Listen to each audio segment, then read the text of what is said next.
낡은 옷과 신발을 함부로 버리거나 남에게 주는 것은 결코 가볍게 여길 일이 아닙니다. 고승의 가르침에 따라 이 세 가지 방법으로 물건을 대한다면 오히려 복과 덕이 3배로 불어날 것입니다. 여러분의 집장롱 속에 잠자고 있는 낡은 옷가지들, 그리고 신발장에 방치된 낡은 신발들을 떠올려 보십시오. 혹시 닳고 해졌다는 이유만으로 무심코 쓰레기통에 던져버리지는 않으셨는지요? 혹은 가난한 친척에게 주는 것을 마치 큰 덕이라도 베푸는 양 여기지는 않으셨는지요? 옛 성현들께서는 말씀하시기를 물건을 아끼는 것이 곧 복을 짓는 길이며 기운을 함부로 어지럽히는 자는 복을 잃는다 하셨습니다. 많은 분들이 미처 깨닫지 못하는 사실이 하나 있습니다. 우리의 몸에 가장 가까이 닿았던 이 물건들에는 주인의 기운과 운세가 깊이 배어 있다는 것입니다. 따라서 이것들을 소홀히 다루거나 함부로 버리는 행위는 단순히 낡은 물건 하나를 없애는 것이 아니라 여러분이 그동안 힘들게 쌓아 올린 귀한 복의 보따리를 내다 버리는 것과 다를 바가 없습니다. 저 멀리 북쪽의 황량한 황토 고원 위에 재연산이라는 이름을 가진 가죽 상인이 살고 있었습니다. 그는 한때 엄청난 재물을 모아 남부럽지 않은 부자가 되었으나 서양의 문물과 이치를 제대로 알지 못했던 탓에 불과 3년 만에 가세가 기울어 몰락하고 말았습니다. 심지어 그 과정에서 목숨마저 잃을 뻔한 위기를 겪기도 했습니다. 더 이상 물러설 곳이 없이 절망에 빠진 그는 집안에 쌓인 낡은 물건들이나 몽땅 태워버리며 끓어오르는 분노를 사기려 했습니다. 바로 그 순간 거리를 떠돌던 한 고승이 나타나 그를 막아섰습니다. 스님은 단 한마디의 말로 재연산의 등줄기에 식은땀이 흐르게 했고 그를 그 자리에서 무릎 꿇게 만들었습니다. 낡은 옷과 신발은 함부로 버려서는 안 되며 남에게 무턱대고 주어서도 안 되고 불에 태우는 것은 더더욱 안 될 일입니다. 부처님께서는 경계하여 말씀하시길 세상 사람들이 잘 알지 못하는 이 3가지 비법을 따라 낡은 물건을 처리해야만 이미 흘러나가 버린 복과 덕을 다시 불러들일 수 있으며 오히려 그 크기를 3배 이상으로 불릴 수 있다고 하셨습니다. 과연 흉한 것을 길한 보물로 바꾸고 기울어진 운명을 단번에 뒤집을 수 있는 그 3가지 비법은 무엇일까요? 그리고 재연산은 어떻게 그 뼈조각처럼 낡아빠진 옷가지들에 의지하여 다시금 인생의 정점에 오를 수 있었을까요? 지금부터 그 기묘하고도 신비로운 이야기를 천천히 들려드리겠습니다. 이야기는 명나라 만력제 시절로 거슬러 올라갑니다. 장소는 진령산맥 북쪽에 위치한 흑석진이라는 마을이었습니다. 이곳은 약재와 물자가 오가는 교통의 요지였기에 늘 상단들의 발길이 끊이지 않는 번화한 고지였습니다. 이 마을에서 가장 큰 부자를 꼽으라면 단연 가죽 장사를 하는 재연산을 들 수 있었습니다. 재연산은 그 이름처럼 산같이 높고 건장한 체구에 덥수룩한 구레나룻을 기른 호탕한 사내였습니다. 성격이 시원시원하고 사업수완 또한 비상하여 큰돈을 만지게 되었습니다. 하지만 그에게는 치명적인 단점이 하나 있었으니 그것은 바로 지나친 교만이었습니다. 그의 교만은 힘없는 사람을 괴롭히거나 악행을 저지르는 종류의 것이 아니라 물건을 대하는 태도에서 오는 극도의 오만함이었습니다. 그는 옛것이 가야 새것이 온다는 말을 맹신하며 물건을 귀하게 여길 줄 몰랐습니다. 재연산의 집에는 최고급 호피로 만든 외투가 수백 벌이나 걸려 있었고 신발은 셀 수 없을 정도로 넘쳐났습니다. 계절이 바뀔 때마다 그는 옷을 한두 번 입었든 말든 상관하지 않았습니다. 기름 한 방울이라도 튀거나 신발코가 아주 조금이라도 까지면 그는 가차없이 손을 휘저으며 그것들을 내다 버렸습니다. 보는 것만으로도 짜증이 난다. 당장 치워라. 하인들이 그 물건들이 아까워 주워 입으려 해도 그것은 전적으로 재연산의 기분에 달려 있었습니다. 기분이 좋지 않은 날이면 그는 아직 8할은 새 것이나 다름없는 비단 옷들을 갈기갈기 찢어 계집애 깔개로 던져버릴지언정 남에게 베풀려 하지 않았습니다. 천하의 재연산이 입던 물건에는 귀한 기운이 서려 있는 법이다. 너희 같은 천한 것들이 입으면 내 체면이 깎인다 이 말이다. 그러던 어느 해 동짓날이었습니다. 날씨는 살을 애는 듯 추웠고 떨어지는 물방울이 그 즉시 얼음이 될 정도로 혹독한 추위가 몰아쳤습니다. 재연사는 자신의 으리으리한 저택에서 40살 생일을 축하하는 성대한 잔치를 벌였습니다. 마을에 내로라 하는 유지들이 모두 모여 술잔을 기울이며 왁자지껄하게 떠들썩한 밤을 보냈습니다. 술이 몇 순배 돌고 거나하게 취기가 오르자 재연사는 발에 신겨진 장화가 어딘가 불편하게 느껴졌습니다. 술기운을 빌려 그는 손님들이 보는 앞에서 금실로 장식된 최고급 사슴 가죽 장화를 훌러덩 벗어 던지며 대문 밖으로 내팽개쳤습니다. 에잇, 무슨 놈의 신발이 이리도 불편해. 내 발을 아프게 하다니. 여봐라. 당장 새 것으로 가져오너라. 그 비싼 장화는 허공에 포물선을 그리며 날아가 대문 밖 눈밭에 쿵 하고 떨어졌습니다. 공교롭게도 문 밖에는 추위에 떨며 웅크리고 있던 늙은거린 한 명이 있었는데 날아온 장화가 정확히 그의 구걸 바가지를 강타하고 말았습니다. 쨍그랑 하는 소리와 함께 바가지는 산산조각이 났습니다. 늙은거리는 화들짝 놀라 고개를 들어 자신의 밥그릇을 깬 장화를 바라보았고 이내 불이 환하게 켜진 대저택을 올려다보며 깊은 한숨을 내쉬었습니다. 그는 값비싼 장화를 주울 생각도 하지 않은 채 비틀거리는 몸을 일으켜 세워 그 장화를 향해 정중히 3번 절을 올렸습니다. 그리고는 입술을 달싹이며 알 수 없는 주문 같은 것을 외웠습니다. 이를 지켜보던 건장한 문지기가 소리쳐 그를 쫓아냈습니다. 어디서 온 미친 노인네야. 신발에 맞아 죽기라도 했느냐. 안 죽었으면 썩 꺼져라. 귀한 손님들 오가는 길 막지 말고. 늙은거리는 화를 내지도 않고 그저 저택의 대문 위에 걸려있는 화려한 현판을 깊은 눈으로 응시하다 고개를 가로저었습니다.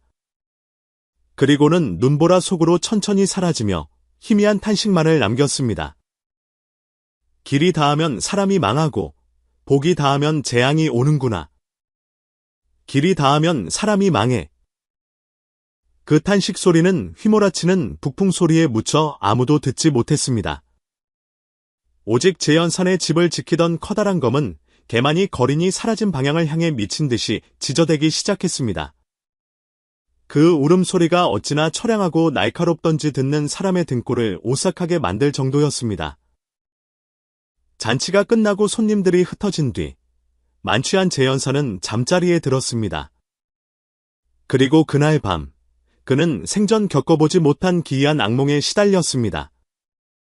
꿈속에서 그는 끝도 없이 펼쳐진 황량한 얼음 벌판 위에 홀로 서 있었습니다. 사방에는 사람의 흔적이라곤 찾아볼 수 없었고 칼날 같은 차가운 바람이 그의 살을 베어내는 듯했습니다. 추위에 떨며 자신의 몸을 내려다보니 놀랍게도 그는 실오라기 하나 걸치지 않은 알몸이었습니다.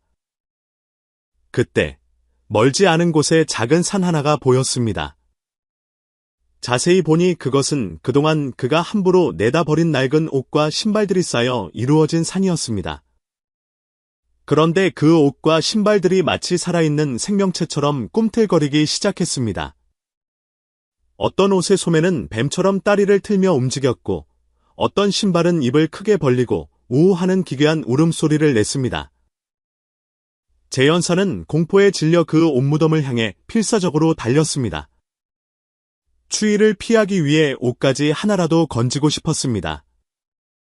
하지만 손이 옷에 닿을 때마다 그 옷은 순식간에 검은 재로 변하여 손가락 사이로 빠져나갔습니다. 제발 나에게 옷 한 벌만 다오. 그가 꿈속에서 절규할 때 낡은 옷무덤 속에서 거대한 구렁이 한 마리가 튀어나왔습니다. 그 뱀의 비늘 무늬는 낮에 그가 내다버린 사슴 가죽 장화의 무늬와 똑같았습니다. 거대 구렁이는 피비린내 나는 입을 쩍 벌리더니 재연산의 발목을 덥석 물고는 꽁꽁 언 얼음 구멍 속으로 그를 끌고 들어갔습니다. 아! 재연산은 비명을 지르며 꿈에서 깨어났습니다. 온몸은 식은 땀으로 흠뻑 젖어 있었고 꿈속에서 뱀에게 물렸던 왼쪽 발목에서 실제로 뼈를 깎는 듯한 격통이 밀려왔습니다. 이불을 들춰보니 왼쪽 발목 복사뼈 부근에 언제 생겼는지 모를 동전 크기만한 독창이 생겨 붉게 부어올라 있었습니다. 그 모습은 실로 끔찍했습니다. 그날 이후로 재연산의 운세는 마치 산꼭대기에서 굴러떨어지는 바위처럼 걷잡을 수 없이 추락하기 시작했습니다. 먼저 창고에 보관해 두었던 최상급 모피들의 원인 모를 벌레가 생겨 하룻밤 사이에 구멍이 숭숭 뚫려버렸습니다. 막대한 재산 피해를 입은 것입니다. 엎친 데 덮친 격으로 관외 지역으로 가죽을 매입하러 떠났던 상단이 100년 만에 닥친 눈사태를 만나 사람과 재물을 모두 잃고 말았습니다. 불과 반년도 지나지 않아 한 지방의 부호였던 재연사는 거래처의 배상금과 죽은 일꾼들의 위로금을 마련하느라 가산을 모두 탕진하고 말았습니다. 하인들도 모두 흩어졌고 밤마다 노래와 춤이 끊이지 않던 대저택은 이제 정막만이 감도는 폐가가 되어 늙은 노모와 단둘이 남게 되었습니다. 설상가상으로 발에 생긴 독창은 용하다는 의원을 다 찾아가고 좋다는 약을 다 써봐도 차도가 없기는커녕 점점 더 썩어 들어갔습니다. 통증 때문에 밤새 잠 한숨 이루지 못하는 날들이 이어졌습니다. 한때 위풍당당하던 재연산 대방은 이제 피골이 상접하여 마치 걸어 다니는 시체와 같은 몰골로 변해버렸습니다. 어느덧 다시 1년이 지나 또 한 번의 동지가 찾아왔습니다. 그의 겨울은 유난히 더 혹독했습니다. 재연산의 집은 쌀독이 바닥난 지 오래였고 떼감살 돈조차 없어 방 안은 얼음장처럼 차가웠습니다. 늙은 어머니는 추위에 떨며 쿨럭쿨럭 기침을 해대셨고 그 소리를 듣는 재연산의 마음은 칼로 도려내는 듯 아팠습니다. 그는 무엇이라도 전당포에 맡겨 수치라도 몇 개 사올 요량으로 집안을 뒤졌습니다. 하지만 집 구석구석을 아무리 뒤져봐도 나오는 것은 너덜너덜해진 낡은 옷가지들과 밑창이 다 닳아버린 신발들 뿐 돈이 될 만한 것은 아무것도 없었습니다. 이 낡은 옷들은 그가 예전에는 거들떠보지도 않고 버리려 했던 것들이었는데 가세가 기우는 바람에 미쳐버리지 못하고 구석에 처박혀 있던 것들이었습니다. 이 쓰레기 같은 물건들을 보자 재연사는 서름과 분노가 북받쳐 올랐습니다. 다 너희들 때문이다. 이 재수없는 물건들. 그는 발광하던 낡은 옷과 신발들을 모두 마당으로 끌어내어 작은 산처럼 쌓았습니다. 내가 돈이 많을 때는 나를 편안하게 해주지도 못하더니 이제 빈털터리가 되니까 나가지도 않고 눌러앉아 있어. 너희들을 둬서 무엇하겠느냐. 차라리 싹 다 태워버리는 게 낫겠다. 재연사는 얼마 남지 않은 등잔 기름을 낡은 물건들 위에 뿌리고는 손에 부싯돌을 들었습니다. 그의 눈에는 광기가 번뜩였습니다. 그가 막불을 붙이려는 찰나 굳게 닫혀있던 대문이 삐그덕 열리며 누군가 들어왔습니다. 멈추시오.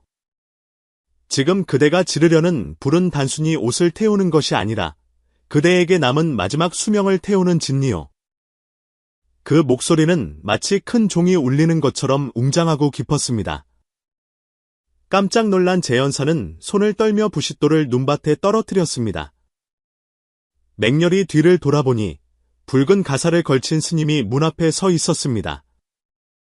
스님은 자비로운 눈매를 하고 있었고 비록 옷차림은 남루했으나 흩날리는 눈보라 속에서도 그 주변만큼은 은은한 빛이 감도는 듯했습니다.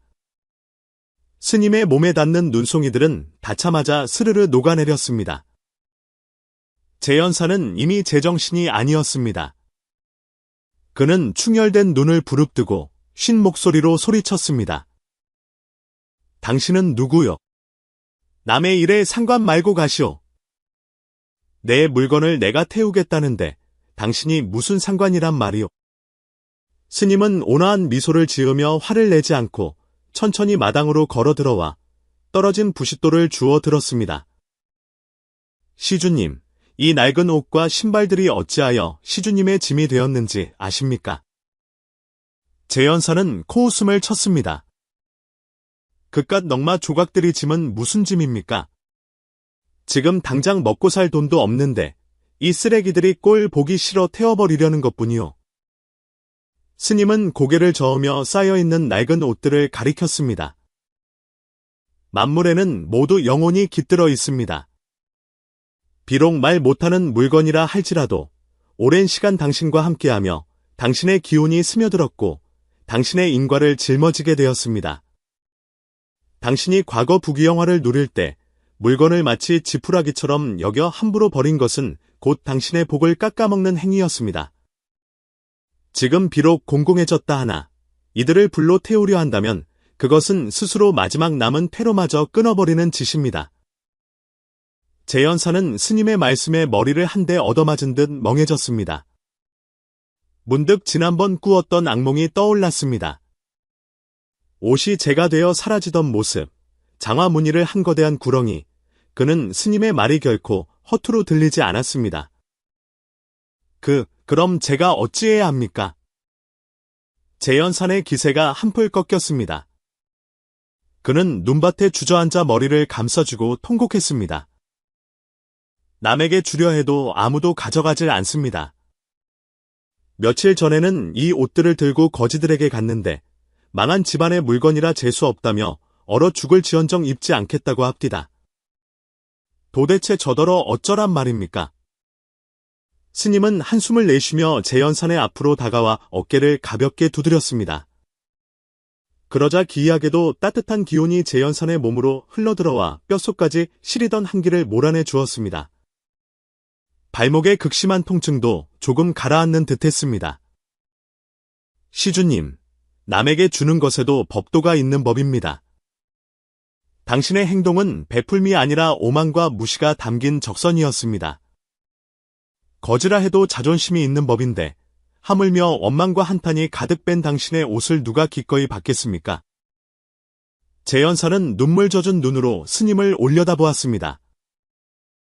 대사님, 그럼 저는 이제 어찌해야 합니까? 이 쓰레기 더미를 끌어안고 굶어 죽어야 합니까? 스님은 깊은 눈으로 낡은 옷무덤을 바라보며 천천히 입을 열었습니다. 부처님께서 말씀하시길, 복을 아끼는 자는 복을 받고 물건을 아끼는 자는 물건을 얻는다.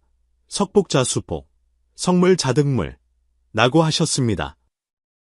이 낡은 옷과 신발도 다루기에 따라 큰 공덕이 될 수도 있고 업장이 될 수도 있습니다. 세상 사람들은 그저 버리고 주고 태우는 것만 알지 그 안에 담긴 깊은 이치는 모릅니다. 대사님, 저를 살려주십시오. 재연사는 지푸라기라도 잡는 심정으로 땅에 머리를 찌으며 애원했습니다. 제 늙은 어머니를 살릴 수만 있다면, 우리 집안이 이 고난을 넘길 수만 있다면 무슨 짓이라도 하겠습니다. 스님은 고개를 끄덕이며 표정을 엄숙히 하였습니다. 운명을 뒤집고 잃어버린 복을 되찾고 싶다면 내가 일러주는 3가지 방법대로 이 낡은 물건들을 처리해야 합니다. 이 방법은 겉보기엔 쉬워 보이나 실은 사람의 마음을 시험하는 일입니다. 시주께서 이를 해낸다면 복과 덕이 3배로 불어날 것이나 해내지 못한다면 나로서도 더 이상 도울 길이 없습니다. 재연사는 숨을 죽이고 스님의 입만 바라보았습니다. 첫 번째 방법은 화입니다. 불로 태우는 화가 아니라 변화시켜 쓰임새를 달리한다는 뜻입니다. 썩은 것을 신비한 보물로 바꾸는 것이지요. 스님은 구멍난 양가죽 외투 하나를 집어 들었습니다. 이 옷을 보십시오. 예전 같으면 어떻게 했겠습니까? 버렸겠지요. 재연산이 기어들어가듯 대답했습니다. 틀렸습니다. 스님이 호통을 쳤습니다. 비록 구멍이 났으나 가죽 자체는 아직 쓸만합니다. 당신이 직접 가위와 바늘을 들고 구멍난 곳을 피해 재단하여 무릎 덮개를 만들거나 여러 조각을 이어 붙여 백가보, 조각보, 이불을 만든다면 이것이 바로 물건을 아끼는 마음, 즉 성물입니다. 물건을 끝까지 사용하는 것은 천지에 대한 경외심을 표하는 것입니다. 당신이 직접 바느질하는 그 시간 동안 당신 마음속에 뚫린 구멍도 함께 기워질 것입니다. 재연사는 멍하니 입을 벌렸습니다. 평생 주판알과 술잔만 잡아봤지 바늘이라곤 잡아본 적 없는 그였습니다. 하오나 저는 바느질을 할 줄 모릅니다. 모르면 배우면 됩니다. 스님의 눈빛은 형형했습니다. 이 정도 고생도 감내하지 못하면서 어찌 운명을 바꾸려 하십니까? 재연사는 이를 악물었습니다. 알겠습니다. 해보겠습니다. 그날부터 며칠 동안 재연사는 완전히 딴 사람이 되었습니다. 그는 녹슨 가위와 바늘을 찾아내어 차가운 방바닥에 앉아 서툰 솜씨로 옷을 자르고 기웠습니다. 손은 거칠고 굳어서 바늘에 찔리기 일쑤였고 핏방울이 천을 적셨지만 그는 비명 한 번 지르지 않았습니다. 노모가 안쓰러워 도우려 했지만 그는 막아섰습니다. 어머니, 스님께서 말씀하시길 이것은 제가 지은 죄를 씻는 과정이라 했습니다. 반드시 제 손으로 해야 합니다. 그는 입지 못할 코트를 잘라 반듯한 천 조각으로 만들고 솜을 다시 틀어 푹신하게 만들었습니다. 다른 신발의 가죽을 떼어내 깨끗이 씻은 뒤 튼튼한 신발 깔창을 만들었습니다. 한 땀 한 땀 바늘을 찌를 때마다 그는 마음속으로 참회합니다를 되뇌었습니다. 신기하게도 손놀림이 익숙해질수록 요동치던 그의 마음도 차분하게 가라앉았습니다. 한때 하늘 높은 줄 모르던 그의 교만함은 바늘이 천을 통과할 때마다 조금씩 깎여나갔습니다. 일주일 후, 비록 바느질 자국은 삐뚤빼뚤했지만 두툼하고 따뜻한 조각보 이불이 완성되었습니다. 그가 그 이불을 어머니께 덮어드리자 노모는 이불을 어루만지며 눈물을 흘렸습니다. 아들아, 이제야 비로소 철이 들었구나. 그때 문 밖에 스님이 다시 나타났습니다. 스님은 이불을 보고 고개를 끄덕였습니다. 첫 번째 단계를 통과하셨습니다. 허나 아직 부족합니다. 이제 두 번째 방법입니다.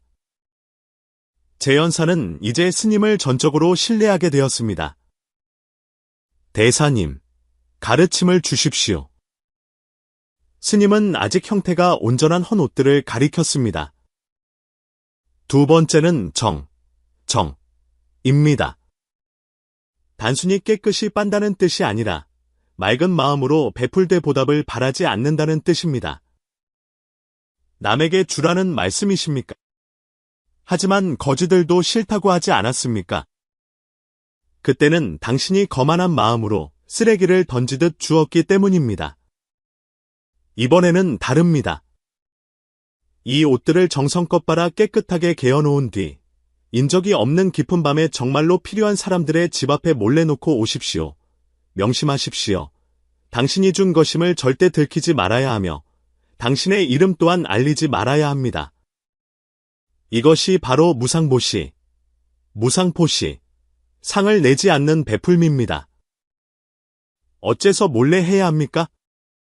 남들의 칭송을 바라고 하는 선행은 거래일 뿐 진정한 공덕이 아니기 때문입니다. 오직 순수한 마음으로 베풀 때 비로소 당신의 탐욕스러운 마음이 씻겨 내려갈 것입니다. 재연사는 깊은 생각에 잠겼다가 결연히 고개를 끄덕였습니다. 그날 밤, 달조차 뜨지 않은 칠흑 같은 어둠 속에서 재연사는 깨끗하게 빤 헌 옷 보따리를 들고 마을에서 가장 가난한 빈민가로 향했습니다. 그는 어느덧 쓰러져가는 초가집 앞에 멈춰 섰습니다. 안에서는 아이가 춥다고 보채는 울음소리가 들려왔습니다.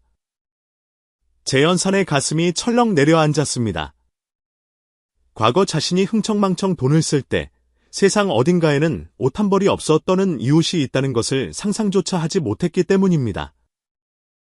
그는 조심스럽게 옷 보따리를 문 앞에 놓고 돌멩이로 눌러둔 뒤 문을 두드리고는 재빨리 골목 어귀에 숨었습니다. 문이 열리고 야른 옷을 입은 여인이 나왔습니다. 보따리를 발견한 여인은 내용물을 확인하더니 그 자리에서 무릎을 꿇고 텅 빈 골목을 향해 절을 올렸습니다. 은인님, 감사합니다. 살아있는 부처님이십니다. 어둠 속에 숨어 이를 지켜보던 재연산의 눈에서 뜨거운 눈물이 흘러내렸습니다. 가슴 속에서 그 어떤 독한 술을 마셨을 때보다 더 뜨거운 기운이 솟구쳐 올랐습니다. 그것은 그가 수천냥의 돈을 벌었을 때도 느껴보지 못한 벅찬 감동이었습니다. 그는 비로소 스님의 말씀을 이해했습니다. 이것이 진정한 복을 짓는 기쁨이었습니다. 다음 날 아침, 스님이 다시 찾아왔습니다. 두 가지를 아주 잘 해내셨습니다. 이제 마지막, 가장 중요하고도 어려운 단계가 남았습니다. 재연사는 남은 물건들을 바라보았습니다. 도저히 고쳐 쓸 수도 없고 남에게 줄 수도 없을 만큼 썩고 더러워진 최악의 폐기물들 뿐이었습니다. 대사님, 이 흉물들은 어찌해야 합니까? 고칠 수도 줄 수도 없으니 태워야 합니까? 스님은 고개를 저으며 엄숙한 표정을 지었습니다. 세 번째 방법은 귀입니다. 흙에서 온 것은 흙으로 돌아가는 법. 이 물건들은 당신을 위해 비바람을 막아주고 당신 대신 세상의 풍파를 견뎌주었습니다. 이제 그 수명을 다했으니 불에 태워 그 영혼을 고통스럽게 흩어지게 해서야 되겠습니까? 그럼 어떻게? 묻어주십시오. 네. 스님이 단호하게 말했습니다. 사람을 장사 지내듯 정중하게 묻어주십시오. 조용한 곳을 찾아 땅을 파고 묻기 전에 3번 절을 올리고 3번 감사의 말을 전하십시오. 당신을 지켜주어 고맙다고, 당신을 위해 희생해 주어 고맙다고. 이것이 바로 만물에 대한 예의입니다. 재연사는 기이하게 여겼지만 시키는 대로 했습니다. 그는 남은 넝마들을 짊어지고 마을 밖 황무지로 나갔습니다. 늙은 회화나무 아래 깊은 구덩이를 파고 물건들을 내려놓았습니다. 구멍난 신발을 보며 그는 문득 코끝이 찡해짐을 느꼈습니다. 오랜 친구여, 그동안 고생 많았다. 재연사는 구덩이를 향해 정중히 3번 절을 하고 진심을 담아 외쳤습니다. 감사합니다. 감사합니다. 감사합니다. 마지막 흙을 덮는 순간 발밑에서 미세한 진동이 느껴졌습니다. 그러더니 말라 죽어가던 늙은 회화나무에서 우지끈 하는 소리가 나며 가지 끝에서 파릇한 새싹이 돋아나는 것이 아니겠습니까? 한겨울에 일어난 기적이었습니다. 동시에 재연사는 왼쪽 발목이 시원해지면서 찌르는 듯한 통증이 씻은 듯 사라지는 것을 느꼈습니다. 바지를 걷어보니 반년 넘게 괴롭히던 독창의 딱지가 떨어져 나가고 그 자리에 분홍빛 새살이 돋아 있었습니다. 에이, 이럴 수가. 재연사는 너무 놀라 말을 잇지 못했습니다. 그때 뒤에서 스님의 목소리가 들려왔습니다. 마음을 바꾸니 만물이 봄을 맞이하는구나. 시주여, 그대의 마음이 치유되었으니 운 또한 돌아올 것입니다. 재연산이 황급히 뒤를 돌아보았으나 스님은 온데간데였고 눈 위에 찍힌 발자국만이 멀리 이어지다 금빛 서광 속으로 사라져 버렸습니다. 재연사는 그 방향을 향해 9번 절을 올렸습니다. 이야기가 여기서 끝난 줄 아셨습니까? 아닙니다. 재연산의 병은 나았지만 진정한 시험은 이제부터 시작이었습니다. 스님이 알려준 귀. 3가지 방법은 새어나가는 복을 막아준 것일 뿐, 복을 3배로 불려 인생을 역전시키기 위해서는 더 큰 관문을 통과해야 했습니다. 물건을 묻고 돌아온 다음 날, 마을의 가원해라 불리는 정체불명의 부유한 상인이 찾아왔습니다. 그는 재연산을 콕 집어찾으며 큰 거래를 제안했습니다. 제 대방, 당신 솜씨가 기가 막히게 변했다더군요. 내게 아주 귀한 옷들이 좀 있는데 당신 손을 거쳐 새 것처럼 만들어주면 이익을 반반씩 나누겠소. 그것은 재연산이 단번에 재기할 수 있을 만큼 어마어마한 금액의 거래였습니다. 하지만 물건을 본 재연산은 단번에 알아차렸습니다. 짙은 향 냄새로 가렸지만 그 옷들에서는 쿰쿰한 흙 냄새와 시체 냄새가 났습니다. 그것은 도굴꾼들이 무덤에서 파낸 수혜였습니다. 예전에 재연산이었다면 돈 냄새를 맡고 덥석 물었을 것입니다. 어머니의 약값도 필요하고 당장 끼니도 걱정해야 하는 처지였으니까요. 하지만 그는 가원애가 신고 있는 신발을 보고 멈칫했습니다. 그것은 자신이 버렸던 그 사슴 가죽 장화와 똑같은 모양이었지만 사람이 신어 생긴 주름이 전혀 없는 완전한 새 것이었습니다. 재연사는 주먹을 꽉 쥐었다가 폈습니다. 가원의 날이, 이 거래는 할 수 없습니다. 돈이 적소. 6대 4로 합시다. 돈 문제가 아닙니다. 재연산의 눈빛은 흔들림이 없었습니다. 이 옷들은 주인이 따로 있습니다. 죽은 자의 물건은 마땅히 죽은 자와 함께 가거나 태워서 보내주어야 합니다. 이를 억지로 고쳐 산 사람에게 입히는 것은 천리를 거스르는 일이며 음덕을 해치는 짓입니다. 비록 제가 가난하여 끼니를 걱정할지언정 이런 부도덕한 돈은 벌지 않겠습니다. 가원애의 얼굴이 싸늘하게 굳었습니다. 지금 당장 굶어 죽게 생겼는데 그따위 도덕이 밥을 먹여주. 재연사는 잠시 아픈 어머니를 떠올리며 갈등했지만 이내 마음을 다잡았습니다. 스님께서 말씀하시길 물건을 아끼는 자가 물건을 얻는다 했습니다. 돈 때문에 망자의 옷을 훼손하고 사람들을 속인다면 겨우 기워놓은 제 마음에 다시 구멍을 뚫는 꼴이 됩니다. 돌아가십시오.